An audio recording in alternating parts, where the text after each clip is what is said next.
Campbell is an expeditionary learning school. And expeditionary learning was a collaboration between Harvard and Outward Bound.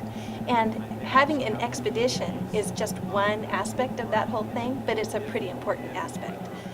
Part of an expedition is involved in bringing experts from outside the classroom into the school, and so we were thrilled to discover that Dr. Murphy is a backyard beekeeper. It was really exciting because it was the first time I ever met a real live beekeeper. And so he was the one that we called on to come in and share his expertise with the students. The queen does only one thing, and she lays eggs. That's her job in the hive. I need a volunteer. Who's a volunteer here? It was totally awesome. And when I got to shake his hand, that was one of the highlights of my 9 years I was on this planet. I have a hot knife, and I cut off the face of that comb because the bees have sealed those honeycombs. And then I place this in an extractor, and that allows the honey to come out when I spin it. Seeing how the bees are transported and how you can safely handle them, and hearing his experiences made it much more real than if they had just read about it in textbooks. Of course, that job is very important because if we didn't have any honey keepers, then how did we get the honey?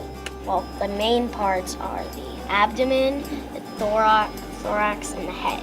If you don't know the different parts of a bee, you don't know where the honey comes from and where you can get stung and everything. I'm explaining the worker bees. I think they're probably the most important bees in the hive. They're all girls, and they have 2 compound eyes and 3 simple eyes. They can sting only once because their sting is rigid, and when they sting, some of their internal organs come out, which causes them to die. These are all the things that bees pollinate. So like pears, like bees pollinate pears.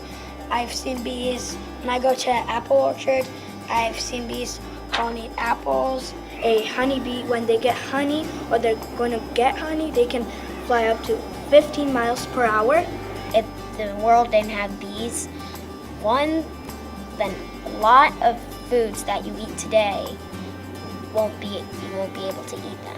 Because if we don't protect them, then they could get colony collapse disorder, which is when the queen and some newborns are still left in the hive, but all the workers are completely gone.